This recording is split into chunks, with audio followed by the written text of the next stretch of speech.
ছাত্র জনতার গণ অভ্যুত্থানে শেখ হাসিনার পতনের পর থেকে বাংলাদেশের বিরুদ্ধে নিয়মিত মনগড়া ভিত্তিহীন ও কাল্পনিক ঘটনা সাজিয়ে অপপ্রচার চালাচ্ছে ভারতীয় কিছু গণমাধ্যম।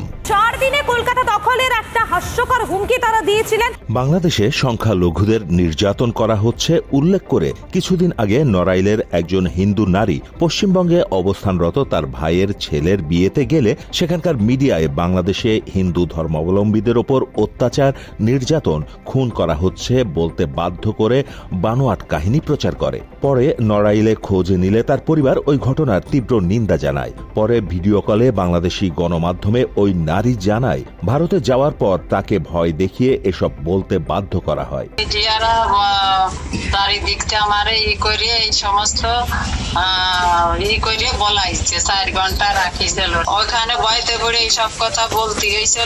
বাংলাদেশে সংখ্যালঘুদের ওপর নির্যাতন না হলেও ভারতীয় এই মিডিয়াগুলো বারবার সংখ্যালঘু নির্যাতনের মিথ্যা অপপ্রচার করতে ভারত ভ্রমণ করতে যাওয়া বাংলাদেশি হিন্দুদের চাপ প্রয়োগ করে মিথ্যা বলিয়ে তা প্রচার করছে। হুমকি দেয়, ভিতরে ভিতরে হুমকি হামকি দিচ্ছে। এই জন্য মানে সবসময় যতটা পারে নিজের ইসের জন্য ঘরে থাকারই চেষ্টা করা যায়। মহিলারা তো বেরিয়ে হয় না। গত 10 ডিসেম্বর ভারতে ঘুরতে যাওয়া প্রিয়ন্তী রায় প্রমিকে নিয়েও প্রোপাগান্ডা ছড়ায় ভারতীয় মিডিয়া। প্রিয়ন্তীর নাম বদলে ভারতীয় কিছু মিডিয়া প্রচার করে ইসকন ভক্ত হওয়ায় নির্যাতনের শিকার হয়েছে প্রিয়ন্তী। নির্যাতনের কারণে টিকতে না পেরে পালিয়ে ভারতে আশ্রয় নিয়েছে। তার ইসকন ভক্তির জন্য সেখানে তাকে হুমকি দেওয়া হয়েছে কোনো রকমের প্রাণ বাঁচাতে বাংলাদেশ থেকে ভারতে চলে আসে। সম্মান বাঁচাতে, সম্ভ্রম বাঁচাতে তরুণী কন্যা, কিশোরী কন্যা পালিয়ে আসছে বাংলাদেশ ছেড়ে। এটা তো প্রাণ আচার, আমাকে একটু দিস। ঠিক যেন ঘরের আচার, প্রাণ আচার। তবে প্রমির আনুষ্ঠানিক বক্তব্য ছাড়াই এরকম অপপ্রচারে হতবাক তার পরিবার ও প্রতিবেশীরা। প্রমির পরিবার ও প্রতিবেশীরা জানান এলাকায় সংখ্যালঘুদের ওপর কোনো ধরনের নির্যাতনের ঘটনা ঘটেনি।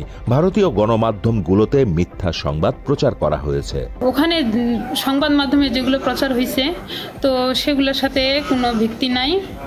ভিত্তির কোনো ইয়ে নেই। আমরা বাংলাদেশে অনেক সুখে শান্তিতে আছি, কোনো হুমকি নেই, কোনো ইয়ে নেই। ইতিমধ্যে আমি একটি নিউজ পেলাম, যেটা হচ্ছে ভারতীয় নিউজে দেখলাম জয়দেবের মেয়ের অপহরণ ব্যাপারে। আমার পঞ্চগড় জেলার মধ্যে এই ধরনের কোনো ঘটনা ঘটেনি। ভারতীয় কিছু মিডিয়া লাগাতার অন্তর্বর্তীকালীন সরকারের বিরুদ্ধে ও বাংলাদেশের নানান ইস্যুতে চরম মিথ্যাচার করলেও সম্প্রতি যশোর জামিয়া ইসলামিয়া মাদ্রাসার যেমন খুশি তেমন সাজো অনুষ্ঠানের ভিডিও প্রচার করে বাংলাদেশে ISIS ঢুকে আল কায়েদার সভা করছে দাবি করে ব্যাপক অপপ্রচার করেছে ভারতীয় কিছু মিডিয়া। মাদ্রাসার অনুষ্ঠানে যেন ISIS এর আল কায়েদার সভা। আরবি ভাষায় বক্তব্য রাখছে এক মৌলবাদী, দুপাশে হাতে অস্ত্র হাতে দাঁড়িয়ে সন্ত্রাসবাদীরা। খেলনা অস্ত্র, পিঠ বাঁচাতে দাবি মৌলবাদীদের। যে ঘটনা নিয়ে ভারতীয় মিডিয়ায় এত মিথ্যাচার সেটি মূলত যশোর সদর উপজেলার রামনগর রাজারহাট এলাকার জামিয়া ইসলামিয়া মাদ্রাসার বার্ষিক অনুষ্ঠানের যেমন খুশি তেমন সাজর। 3 জন শিক্ষার্থী ফিলিস্তিনের হামাস সাজে অভিনয় করে এবং ককশিট দিয়ে তারা নকল অস্ত্র বানিয়ে উপস্থাপন করে। যেন কার্যত সম্পূর্ণ সন্ত্রাসবাদী রাষ্ট্রে পরিণত হওয়ার মুখে শুধু নয়, ইতিমধ্যেই হয়তো পরিণত হয়ে গিয়েছে। এছাড়াও ভারতীয় গণমাধ্যম রিপাবলিক বাংলা চ্যানেলে বাংলাদেশের প্রত্যেকটা মানুষ এখন ভারতে আসতে চায় শিরোনামে বাংলাদেশ থেকে বিভিন্ন কাজে যাওয়া বাংলাদেশিদের দিয়ে বিভিন্ন মিথ্যা বলিয়ে অপপ্রচার চালাচ্ছে।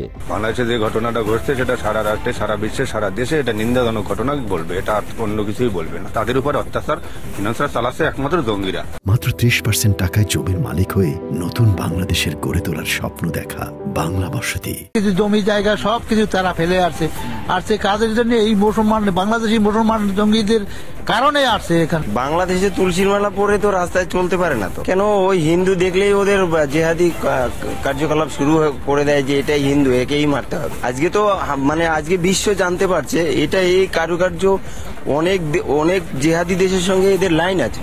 ওই একই চ্যানেলের আরেকটি ভিডিওতে বাংলাদেশের সাবেক সেনা কর্মকর্তা অলি আহমেদের দেয়া একটি বক্তব্যকে বিকৃতভাবে উপস্থাপন করে অপপ্রচার চালাতে দেখা যায়। অলি আহমেদ ওই ভিডিওতে বলেন, বাংলাদেশের অনেক বন্ধু রাষ্ট্র আছে যাদের কাছে পরমাণু বোমা আছে, তাই বাংলাদেশকে ভয় দেখাবেন না।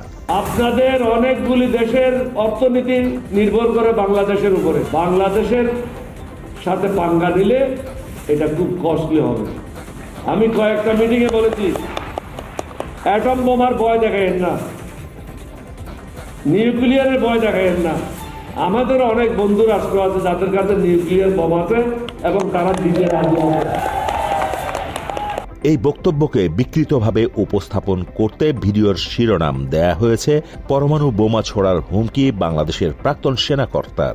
প্রকৃতপক্ষে শিরোনামের সাথে বক্তব্যের কোনো মিল নেই। আর এবারে পরমাণু বোমা ছোড়ার হুমকিটা দিচ্ছে এই বাংলাদেশের এক প্রাক্তন সেনা, তার এই হাস্যকর হুমকি। দাউদ ইব্রাহিম, বাংলা এডিশন।